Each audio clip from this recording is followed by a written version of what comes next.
உலகெங்கிலும் வாழும் ஆன்மீகம் டாக்ஸ் நேயர்களுக்கு அன்பு வணக்கம். நான் ஜோதிடர் குரு வரதராஜ பெருமாள். இந்த நிகழ்ச்சியில நம்ம குரு பெயர்ச்சி பலன்கள் பார்க்க போறோம். மிதுன ராசியிலிருந்து கடக ராசிக்குள்ள குரு பெயர்ச்சியாகி வரப்போறாரு. கடக ராசிக்கு குரு வரது வந்து 12 ஆண்டுகளுக்கு பின்னாடி வராரு. அந்த கடக ராசி தான் குருவுடைய உச்ச வீடு. அதனால உச்ச பலம் பெற்ற குரு ஒவ்வொரு ராசிக்காரர்களுக்கும் என்ன விதமான யோகங்கள செய்ய போறாருன்னு பார்க்க போறோம். மிதுன ராசியிலிருந்து கடக ராசிக்கு குரு வரதுனால எதுவும் சிறப்பு இருக்கா அப்படின்னு கேட்டீங்கன்னா, கண்டிப்பான முறையில நிறைய சிறப்புகள் இருக்கு. ஏன்னு கேட்டீங்கன்னா, அந்த கடக ராசி தான் வந்து குரு பகவானுக்கு உச்ச பலத்த குடுக்கக்கூடிய வீடு. உலகத்துக்கே நல்லது குரு உச்ச பலம் அடையிறது. குருவுடைய உச்ச பலம் வந்து பார்த்தீங்கன்னா, அந்த ஸ்தானத்துக்கு மட்டும் இல்ல, அவர் இருக்கிற இடத்துக்கு மட்டும் இல்ல, அவர் பார்வை படக்கூடிய நிலைகள் எல்லாத்துக்குமே நல்ல யோக பலன்கள குடுப்பாரு. நான் முன்னாடியே சொன்ன மாரி 12 ராசிக்காரர்களுக்கும் ஒவ்வொரு விதமான யோகங்கள குடுக்க போறாரு. அது என்ன மாதிரியான யோகங்கள் ஒவ்வொரு ராசிக்காரர்களுக்கும் கிடைக்க போகுது. ஓராண்டு கடகராசியிலேருந்து அவர் குடுக்கக்கூடிய யோகங்கள் ஆண்டாண்டுக்கும் உங்களுக்கு தொடரப்போகுது. உங்க வாழ்நாள் முழுவதுக்குமான ஒரு பலனா இருக்க போகுது அப்படின்றதுனால, தொடர்ந்து நிகழ்ச்சிய பாருங்க. ஒவ்வொரு ராசிக்காரர்களுக்கும் என்ன விதமான யோக பலன்கள குடுக்க போறாரு அப்படின்னு நம்ம பார்க்க போறோம். விருச்சிக ராசி நண்பர்களுக்கு குரு பயிற்சி அற்புதமான, மிக அற்புதமான யோக பலன்கள குடுக்க போறாரு. எதனால நான் சொல்றேன் அப்படின்னு கேட்டீங்கன்னா, உங்க ராசிக்கு தன, குடும்ப, வாக்குஸ்தானத்துக்கும் உங்களுடைய மனோஸ்தானம்னு சொல்லக்கூடிய யோகஸ்தானம், பூர்வ புண்ணியஸ்தானம்னு சொல்லக்கூடிய 5ஆம் இடத்துக்கும் அதிபதியா வரக்கூடிய குரு பகவான் ராசிக்கு பாக்கியஸ்தானம்னு சொல்லக்கூடிய 9ஆம் இடத்துக்கு வரப்போறார். அதாவது இப்போ வரைக்கும் வந்து பார்த்தீங்கன்னா, உங்களுடைய ராசிக்கு யோகாதிபதியான குரு பகவான் ராசிக்கு 8ஆம் இடத்துல, அதாவது மிதுன ராசியில இருந்துட்டு இருக்காரு இல்லையா? அந்த மிதுன ராசியில இருந்து ஜூன் 2ஆம் தேதி கடக ராசிக்குள்ள வந்துருவாரு. கடக ராசின்றது வந்து பார்த்தீங்கன்னா, குருவுடைய உச்ச வீடு. முழு பலம் பெறக்கூடிய வீடு. உங்களுக்கு குரு யாரு அப்படின்னா, முழு நட்பு கிரகம், முழு யோகங்கள குடுக்கக்கூடியவரு. அவர் உச்ச பலம் அடையிறது உங்க ராசிக்கு மிக சிறந்த உன்னதமான யோகம். அந்த வகையில அது மட்டும் இல்லாம அவருடைய பார்வைக்கு இங்க ரொம்ப முக்கியத்துவம் இருக்கு. குரு பார்வையே உங்களுக்கு கிடைக்க போகுது. நம்ம பலருமே சொல்லுவோம், "குரு பார்த்தா போதும், குரு பார்த்தா போதும், குரு பார்த்தா கோடி நன்மை" அப்படின்னு சொல்லிட்டே இருப்போம் இல்லையா? அந்த குரு உங்களுடைய ராசிய பார்க்க போறார்.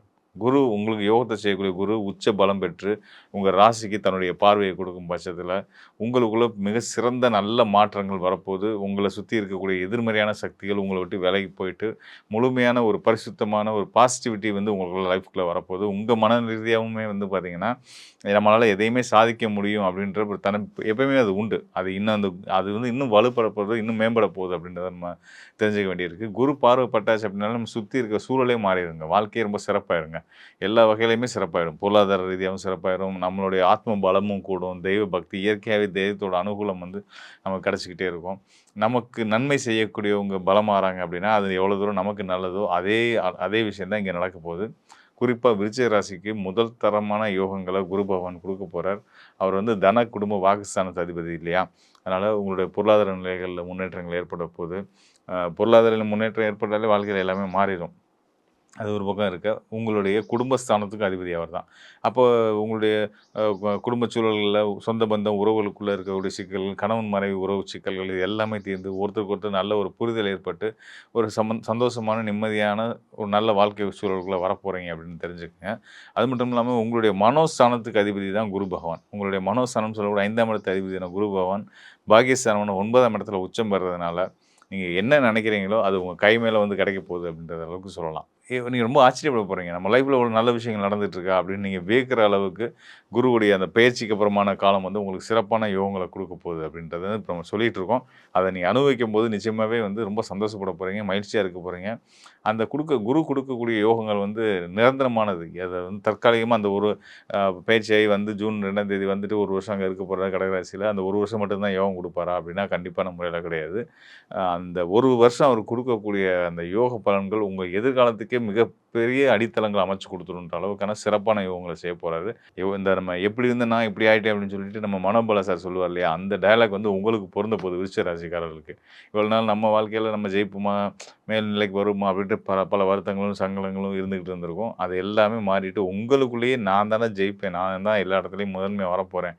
என் வாழ்க்கையில நான் கண்டிப்பா ஒரு பெரிய நிலைய அடைய போறேன் அப்படின்ற ஒரு மிகப்பெரிய ஒரு தன்னம்பிக்கை உங்களுக்கு குடுத்து, அத நிஜமும் ஆக்கி குடுக்கக்கூடிய வேலைய தான் குரு பகவான் செய்ய போறாரு. 9ஆம் இடத்து குரு அற்புதமான யோகங்கள செய்வாங்க அப்படின்றது வந்து ஜோதிட விதி. அந்த வகையில சிறப்பான யோகங்கள செய்ய போறார். அதையும் தாண்டி அவர் இருக்கிற ஸ்தானமான அந்த 9ஆம் இடம் அப்படின்றத விட, அவர் இருக்கிற ஸ்தானத்த விட அவர் பார்க்குற ஸ்தானத்துக்கு பலம் அதிகமா யோகங்கள் அதிகமாக்கி குடுப்பாரு. அந்த வகையில உங்க ராசிக்கே யோகம் கிடைக்க போது. உங்க ராசியே குரு பார்க்க போறாரு. அது போக உங்க ராசிக்கு 3ஆம் இடத்துக்கும் குருவுடைய பார்வை இருக்கு. 3ஆம் இடம் அப்படின்றது நம்மளுடைய முயற்சி, விருப்பம், ஆசை எல்லாத்தையும் சொல்லக்கூடிய ஸ்தானம். வீரிய ஸ்தானம், தைரிய ஸ்தானம்னு சொல்லுவோம். ஸோ உங்களுடைய செயல்கள்ல இன்னும் முன்ன எப்போதையும் கூட இருந்தத விட இன்னும் கொஞ்சம் ஃபாஸ்ட்டா நீங்க செயல்படுறதுக்கான சூழல்கள வந்து குரு ஏற்படுத்தி குடுக்குறாரு. அது மட்டும் இல்லாம உங்க ராசிக்கு 5ஆம் இடமான யோக ஸ்தானத்துக்கும் குரு தன்னுடைய பார்வைய குடுக்க போறாரு. அந்த 5ஆம் இடம்ன்றது குருவுடைய மீன ராசி தான். அவர் தன்னுடைய சொந்த வீட்டையே குரு வந்து பாக்கியஸ்தானத்திலேருந்து பார்க்க போறாரு அப்படின்றது வந்து பரிசுத்தமான சூழல்கள், நல்ல நண்பர்கள் எல்லாம் உங்கள தேடி வரப்போறாங்க. உங்களோட நல்ல மனிதர்கள் மட்டுமே பயணிக்க போறாங்க. அவங்க உங்களோட வளர்ச்சிய பார்த்து சந்தோஷப்படுறவங்க மட்டும் தான் உங்க கூட இருப்பாங்க. கூடயே இருந்து பொறாமைப்படக்கூடிய, போட்டி போடக்கூடிய மனநிலை உள்ள எதிர்மறையான சக்திகள் உங்கள்ட்டருந்து விலகிருவாங்க.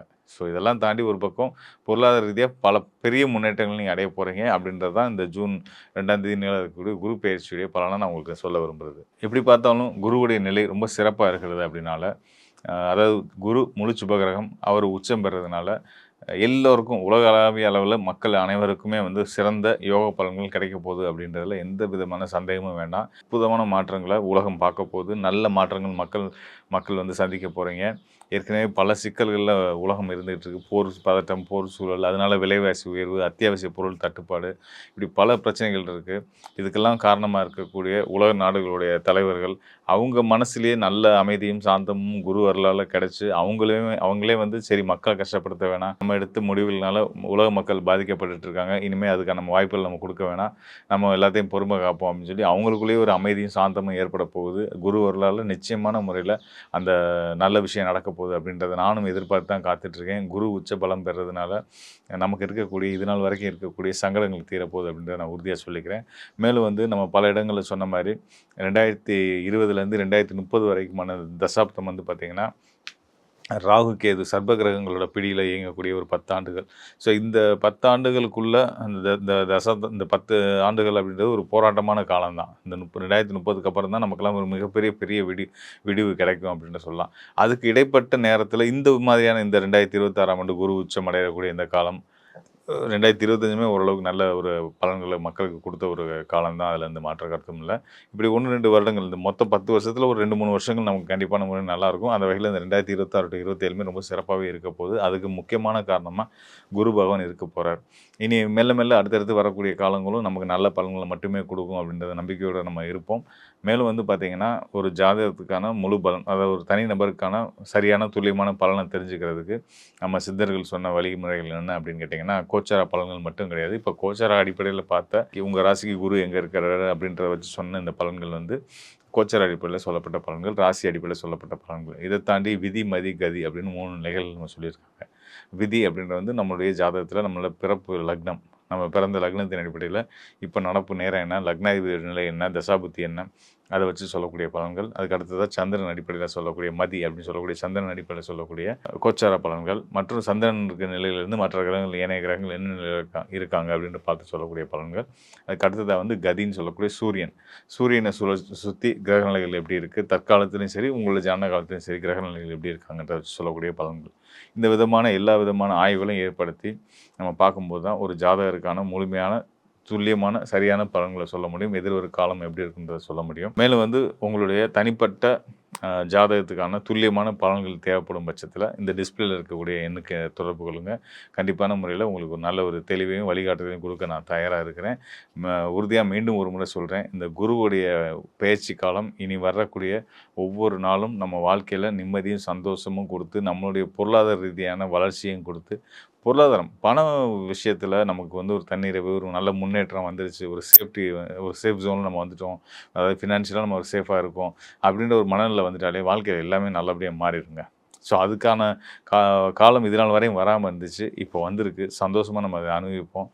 நிச்சயமாக எல்லாருக்கும் நிம்மதியும் சந்தோஷமும் மகிழ்ச்சியும் கண்டிப்பான முறையில் நிரம்ப இருக்க போகுது. அதுக்கு குரு முழுமுதற் காரணமாக இருக்க போகிறார் அப்படின்றத தெரிஞ்சுக்கங்க. குரு வரலால் இனி வர காலங்களில் நம்ம மகிழ்ச்சியாக இருப்போம். நன்றி, வணக்கம். மீண்டும் ஒரு நல்ல நிகழ்ச்சியை சந்திப்போம்.